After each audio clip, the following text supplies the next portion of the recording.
Bismillahirrahmanirrahim.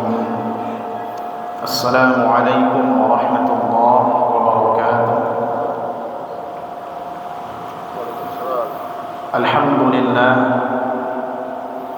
Alhamdulillahi rabbil alamin. Wa bihi nasta'inu ala umuri dunya waddin. Wa nusalli wa nusallimu ala nabiyyina Muhammadin وعلى آله وأصحابه أجمعين.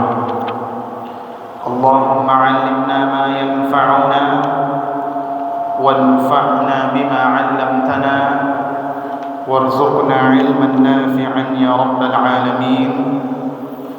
سبحانك لا علم لنا إلا ما علمتنا إنك أنت العليم الحكيم.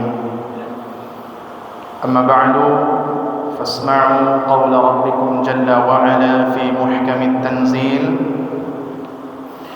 واتقوا فتنة لا تصيبن الذين ظلموا منكم خاصة واعلموا أن الله شديد العقاب. Bapak Ibu jamaah zuhur yang dimuliakan Allah, tidak bosan-bosannya kita memuja dan memuji Allah atas segala karunia, rahmat dan nikmat yang Allah berikan kepada kita. Nikmat tersebut kita pergunakan untuk memenuhi panggilan Allah Subhanahu wa taala. Salawat dan salam tidak terlupa kita ucapkan untuk Rasulullah Muhammad sallallahu alaihi wasallam. Allahumma salli ala Muhammad wa ala ali Muhammad. Bapak Ibu jamaah yang dimuliakan Allah Subhanahu wa taala, baru-baru ini kita dikejutkan dengan kejadian yang sangat mencoreng Sumatera Barat, yang sangat mencoreng Minangkabau. Biasanya hal-hal seperti ini hanya tertulis dalam bentuk tulisan.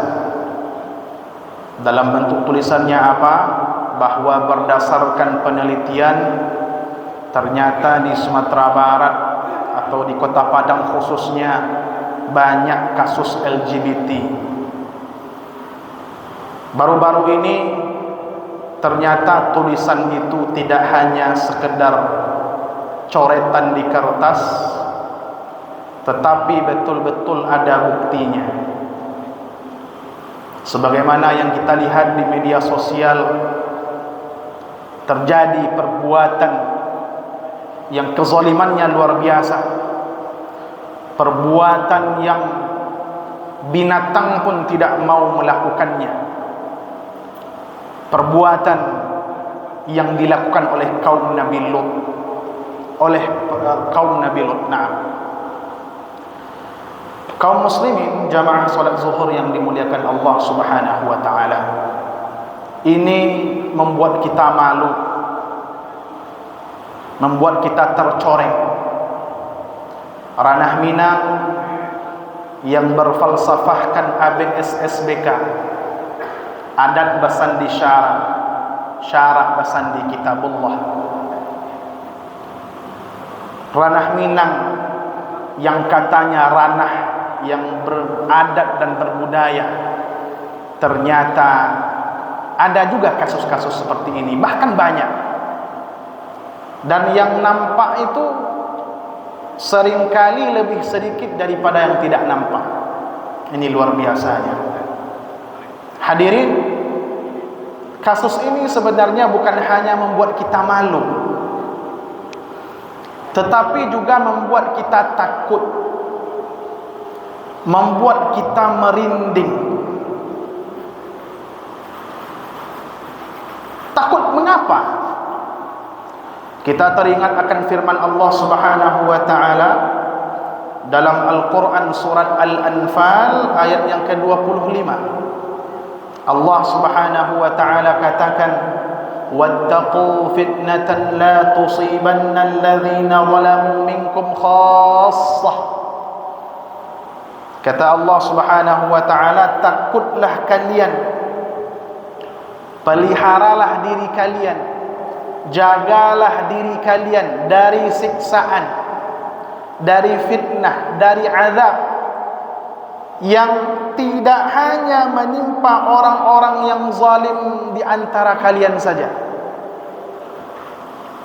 Ini ikhwan, Bapak Ibu yang dimuliakan Allah. Satu yang berbuat, sedikit yang berbuat, semuanya kena imbasnya. Makanya Allah katakan, wattaqu fitnatan la tusibanna alladhina zalamu minkum khassah. Takutlah kalian akan azab, akan fitnah, akan siksaan yang tidak hanya Allah berikan kepada orang-orang yang zalim saja, akan bencana yang tidak hanya Allah timpakan kepada orang yang zalim saja, ya, tetapi juga Allah timpakan kepada semuanya. Yang zalim kena, yang mukmin pun juga kena, yang lalai kena, yang taat pun kena, yang ahli maksiat kena, yang ahli ketaatan pun kena. Hadirin jamaah Jumat yang dimuliakan Allah Subhanahu wa taala. Jangan-jangan bencana ini, apa yang terjadi di negeri kita ini, di kampung kita ini, disebabkan karena maksiat-maksiat yang kita lakukan, yang dilakukan oleh orang-orang zalim tadi. Ya.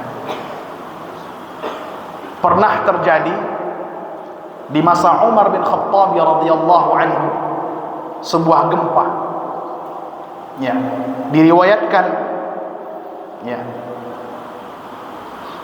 ya ayyuhan nas zulzilatil madinatu ala ahdi Umar faqala ya ayyuhan nas ma asra'a ma ahdathtum. Terjadi gempa di Madinah, hadirin. Gempa bumi terjadi di Madinah ketika itu. Umar radhiyallahu anhu mengatakan, ya ayyuhan nas, wahai manusia, betapa cepatnya, betapa segeranya akibat dari ulah perbuatan kalian.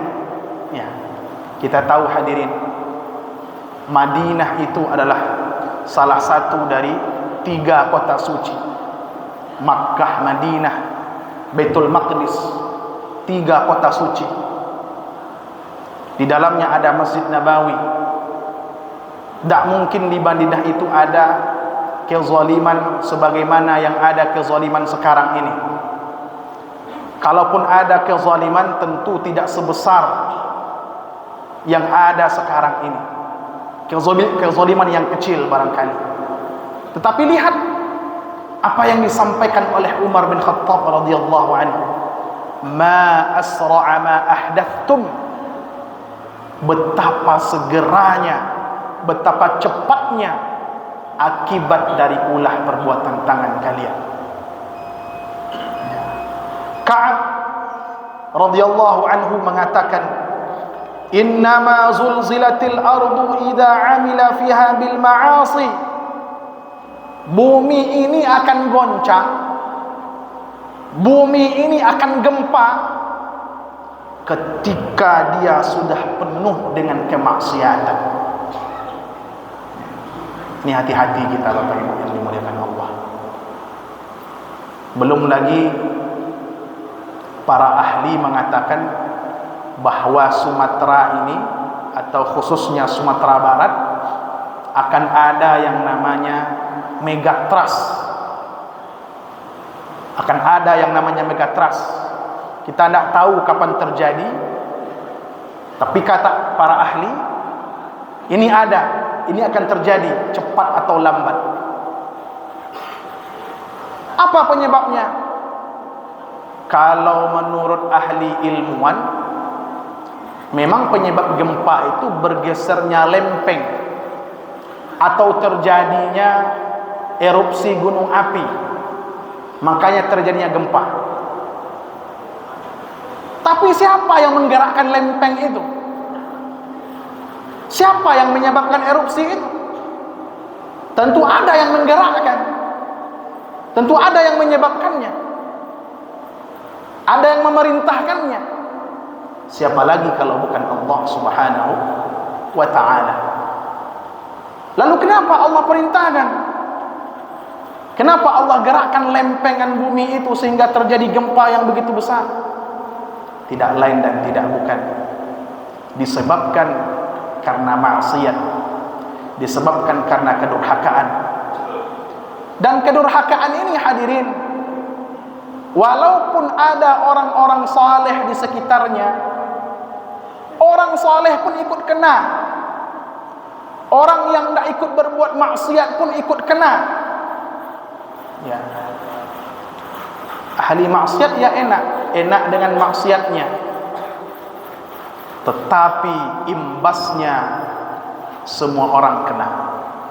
Makanya Allah Subhanahu wa ta'ala katakan kepada kita, wattaqu fitnatan la tusibanna alladhina zalamu minkum khassah.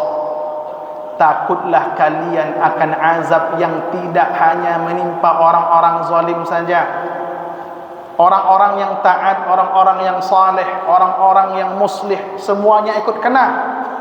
Wa'lamu annallaha syadidul iqab. Dan ketahuilah bahwa Allah itu maha pedih siksaannya. Makanya dalam ayat lain, dalam surat At-Tahrim ayat ke-6, Allah perintahkan kita untuk menjaga diri kita dan anak keluarga kita.